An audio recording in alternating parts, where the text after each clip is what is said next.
আসসালামু আলাইকুম। আশা করি আপনারা সবাই ভালো আছেন। রিসেন্টলি আমাকে অনেকে খুব জিজ্ঞাসা করে যে ভাই জাপানে গড় স্যালারিটা কেমন? আমরা জাপানে যেতে চাই। জাপানের গড় স্যালারি সম্পর্কে আপনি যদি একটু বলতেন। তো এইখানে আপনার গড় স্যালারিটা কেমন এই জিনিসটা এক কথায় বলা অনেক কঠিন।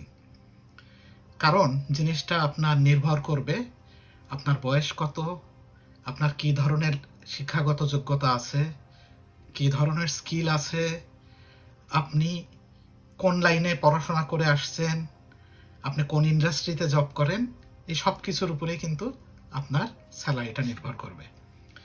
সুতরাং এক কথায় জাপানে স্যালারি কেমন এটা বলা অনেক কঠিন। তাই আমি আপনাদের প্রথমে একটা পরিসংখ্যান বলতে চাই, সেটা হলো যে আপনার গত বছরের আপনার ডেটা অনুযায়ী জাপানে গড় স্যালারি হচ্ছে মোটামুটি ধরতে পারেন 4.8 মিলিয়ন ইয়েন, মানে 480 মানের কাছাকাছি।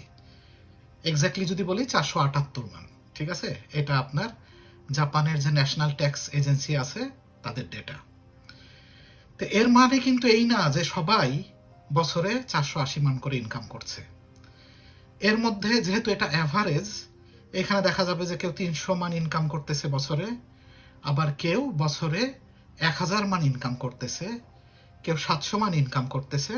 এটা একটা অ্যাভারেজ। এই 480 মানটা এটা হচ্ছে একটা ন্যাশনাল অ্যাভারেজ। তো জাপানে যারা আসতে চান তাদের ক্ষেত্রে আমি যেটা বলতে চাই সেটা হচ্ছে যে আপনার স্যালারিটা জাপানে কেমন হবে এটা পুরোপুরি নির্ভর করবে আপনার শিক্ষাগত যোগ্যতা, আপনি কোন ইন্ডাস্ট্রিতে জব করতেছেন এবং আপনার কি ধরনের স্কিল সেট আছে এইটার উপরে। তো আপনাদের আমি জাস্ট একটা প্রাথমিক ধারণা দেই, যেহেতু এক্স্যাক্টলি কিছু বলা সম্ভব না। জাপানে একটা জিনিস ভালো, সেটা হলো যে আপনার জাপানিজদের বেতন এবং বাইরের দেশ থেকে যারা কাজ করতে আসে তাদের বেতনের কিন্তু কোনো পার্থক্য নাই। এবং জাপানে একজন ফ্রেশ গ্র্যাজুয়েটস, আপনি যখন আন্ডার গ্র্যাজুয়েট পাশ করে ঢুকবেন তখন আপনি যে ইন্ডাস্ট্রিতেই যান সরকারের পক্ষ থেকে মোটামুটি একটা অলিখিত নিয়ম আছে, সেইটা হলো আপনার মাসিক বেতন তখন 2,10,000 থেকে 2,30,000-এর মধ্যে, এরকম একটা হবে। 2,10,000 ইয়েন থেকে 2,30,000 ইয়েনের মতো। আর আপনি যদি মাস্টার্স পাস হন তাহলে আপনার বেতন হবে 2,30,000 থেকে 2,50,000-এর মধ্যে, এরকম একটা হবে, কাছাকাছি কম বেশি। আর আপনি যদি পিএইচডি করা হন তাহলে হয়তো বা আরও 10-20,000 ইয়েন এর সাথে যোগ হবে। তো এইখানে আমি যেটা বলতে চাচ্ছি, শুরুটা কিন্তু সবাই এই 2,10,000-20,000 ইয়েন দিয়ে শুরু করে, ঠিক আছে? কিংবা 2,30,000-40,000 ইয়েন দিয়ে শুরু করে।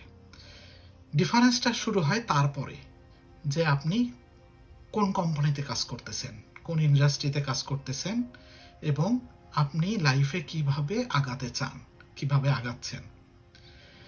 তো এইখানে আমি যেটা বলতে চাই, আপনারা জানেন যে আমি এই পর্যন্ত জাপানে প্রায় 20-21 বছর হলো আমি জব করতেছি এবং আমি 3টা কোম্পানি চেঞ্জ করে আসছি, যার ফলে আমি কিন্তু আপনাকে মোটামুটি একটা ধারণা দিতে পারবো।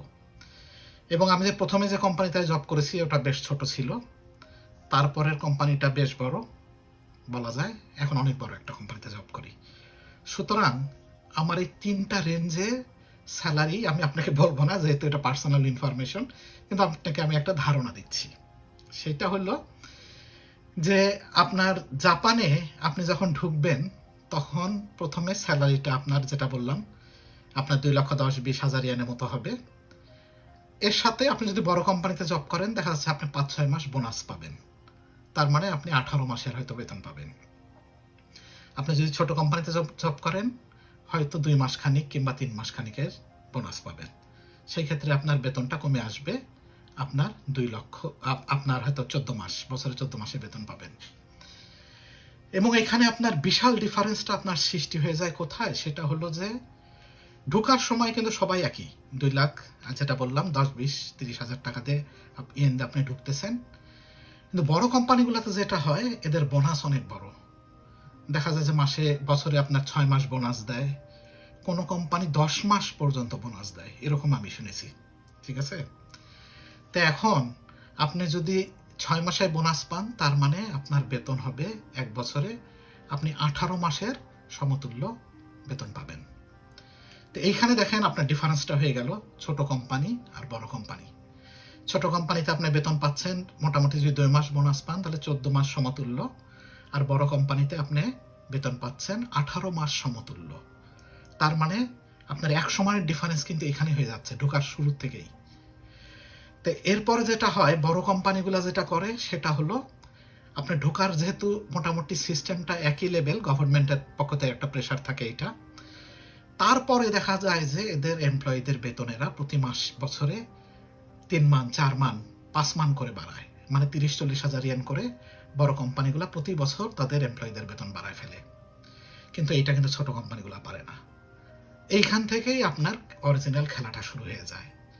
আপনার দেখা যায় যে 6-7 বছর যাইতে আপনার বড় কোম্পানিগুলার সে একজন 22 বছরে ঢুকছিল, তার যখন 30-এর কাছাকাছি বয়স হয়ে যায় একটা বড় কোম্পানিতে, সে তার তখন বেতন প্রায় 7 থেকে 800 মান হয়ে যায়। আর ছোট কোম্পানিটা কেবল তখন হয়তোবা 350-400 মানের আশেপাশে ঘোরাফেরা করতেছে। তো এইভাবেই আপনার স্যালারিটা আপনার মোটামুটি ঠিক হয়, এবং এইভাবেই আপনার স্যালারিগুলা কোম্পানি ভেদে, এবং এই বোনাসটা একটা বড় ফ্যাক্টর, এইভাবে ডিফারেন্স হতে থাকে। তো এখানে আমি আপনাদের একটা যেটা বলতে চাই যে এখানে আরেকটা মেইন ফ্যাক্টর হলো যে আপনি কোন সেক্টরে জব করতেছেন। আপনি যদি জাপানে আইটি, অটোমোবাইল, কিংবা আপনার যদি ফাইন্যান্স সেক্টরে, কিংবা আপনার যদি মেডিকেল সেক্টরে জব করতে পারেন, কিংবা ফার্মাসিউটিক্যাল সেক্টরে, তাহলে আপনি অনেক ভালো বেতন পেতে পারেন। কিন্তু আপনি যদি নর্মাল জব করেন, নর্মালি অফিস আদালতে, তাহলে প্রথম থেকেই আপনার বেতন অনেকটা কম, এবং সেটা বাড়ার সম্ভাবনাও ভবিষ্যতে কিন্তু অনেক কম। তো এখন আমি প্রথমেই যেটা বলে আসলাম যে জাপানে অ্যাভারেজ স্যালারিটা হচ্ছে আপনার মোটামুটি 480 মানের মতো বছরে, মানে 4.8 মিলিয়নের মতো অন অ্যাভারেজ। তো এখন আপনি যদি একজন মানুষ এখন 40 বছরের কাছাকাছি হন এবং আপনার যদি স্যালারিটা এর থেকে কম হয়, তাহলে আপনাকে বুঝে নিতে হবে যে আপনি ন্যাশনাল এভারেজের থেকেও আপনার স্যালারিটা কম। তার মানে আপনাকে স্কিল আপ করতে হবে কিংবা জব চেঞ্জ করতে হবে। এবং জাপানে আরেকটা জিনিস যেটা বলি সেটা হচ্ছে এখানে আপনার স্যালারিটা বয়স সাথে সাথে বাড়তে থাকে। সুতরাং আপনি যদি একই কোম্পানিতে দীর্ঘদিন স্টে করেন তাহলে কিন্তু আপনি ওই বড় স্যালারিতে কোনোদিনই যেতে পারবেন না। তা আমি প্রথমে বলে আসলাম যে আমি 3 বার জব চেঞ্জ করছি। কারণটা হইল আমি একটা কোম্পানিতে 2-3 বছরের বেশি প্রথমে থাকিনি, এবং প্রত্যেকবার জব চেঞ্জ করার সময় 60-70% কিংবা 100% ডাবল করে জব চেঞ্জ করে চলে আসছি। তো এখন আপনাদেরকে আমি যেটা টেকনিক বলতে চাবো যে জব আপনি প্রথমে যে কোম্পানিতে ঢুকেন 3-4 বছর আগে সেখানে দাঁতে দাঁত লাগায় কাজ করেন, একটা এক্সপেরিয়েন্স নেন, তারপরে আপনাকে জব সুইচ করতে হবে আপনি যদি ভালো বেতন পাইতে চান। এবং আপনারা যদি আইটি লাইনে খুব ভালো স্কিল থাকে, যেরকম আপনার যদি আপনি AWS সম্পর্কে ভালো জানেন, ঠিক আছে, কিংবা আপনি ক্লাউড কম্পিউটিং ভালো জানেন, কিংবা আপনি প্রজেক্ট ম্যানেজমেন্টে PMP পাস করা, কিংবা আপনি ওরাকলের একটা সার্টিফিকেশন আছে, আপনার ডেটাবেজের একটা সার্টিফিকেট আছে, আপনার AI এ একটা সার্টিফিকেশন আছে, কিংবা IoT তে আপনার সার্টিফিকেশন আছে, কিংবা আপনি বিগ ডেটা নিয়ে কাজ করতে পারেন, অ্যানালিসিস করতে পারেন, তাহলে কিন্তু আপনি জাপানে অনেক টাকা ইনকাম করতে পারবেন, অনেক টাকা ইনকাম করতে পারবেন। তা আমি নর্মালদের উদ্দেশ্যেও বলতে চাচ্ছি যে স্যালারিটা ঢোকার সময় সবার একই, আমি যেটা বললাম, পরের ডিফারেন্সটা সৃষ্টি হবে যে আপনি কোম্পানিকে কতটা দিবেন, আপনি কোম্পানির জন্য কতটা এফোর্ট দিবেন। তো এইখানে আমি যেহেতু আইটি লাইনে জব করি, আমি আইটি লাইনে একটা ভালো বলতে পারবো। এইখানে আপনার মোটামুটি আপনার যারা 40 বছরের আশেপাশে, ধরেন 10 ইয়ার্স এক্সপিরিয়েন্স আছে আইটিতে, তাদের কম করে হলেও বেতন আপনার 800 মানের থেকে 1000 মানের মতো। এবং এই ফিল্ডে আপনারা যারা আপনার ম্যানেজার লেভেলে জব করে তাদের বেতন 1000 মানের উপরে, 1000 মান, 1200 মান। গাড়ির ইন্ডাস্ট্রিগুলোতে আপনি হয়তো দেখতে পারবেন বেতন হয়তো ম্যানেজার লেভেলে 1200 থেকে 1500 মান, এরকম একটা বেতন আপনার হয়ে থাকে। সুতরাং আপনাদের আমি যেটা বলবো, আপনারা নিজেদের পার্সোনাল স্কিল গ্রো করার চেষ্টা করেন, এবং আপনি এরকমভাবে আপনার স্কিল আপ করেন যাতে আপনি প্রথমে একটা কোম্পানিতে ঢোকার পরে 3-4-5 বছর পরে আপনি সেখান থেকে সুইচ করে আরেকটা কোম্পানিতে যেতে পারেন। এবং সেকেন্ড কোম্পানিতে যাওয়ার আগে আপনার এরকম একটা স্কিল থাকতে হবে যেন আপনি নেগোসিয়েশন করতে পারেন। আপনাকে নিজেকে মনে করতে হবে যে এই বাজারে আমি একটা প্রোডাক্ট। আপনি নিজেকে যেভাবে সাজাবেন সেইভাবেই কিন্তু আপনার বাজারে দাম উঠবে, ঠিক আছে? এরকম একটা কনসেপ্ট নিয়ে আপনারা বিভিন্ন ধরনের সার্টিফিকেশন নিতে পারেন। মাইক্রোসফটের সার্টিফিকেশন আছে, পিএমপি আছে, এবং জাপানি স্কিলের কথা বলি, এখানে N2 মোটামুটি ভালো জব করতে গেলে আপনার মাস্ট। আপনি N2 কিংবা N1 যদি থাকে তাহলে আপনি দেখবেন আপনার জন্য বাজারটা একেবারে অন্যরকম। তার মানে আমি ফাইনালি আপনাকে যেটা বলতে চাচ্ছি, ঢোকার সময় কিন্তু আপনার বন্ধুর জাপানিজ সবার বেতনই এক। তারপরে নির্ভর করবে যে আপনি আপনার লাইফটা কি করে সাজাবেন। ওই রকম 300-400 মানের বেতন দিয়ে সারা জীবন কাটাই দিবেন, নাকি 1200-1300 মানের বেতনের জব করবেন, সুন্দর একটা লাইফ লিড করবেন। সবাই ভালো থাকবেন। Have a nice day. Thank you.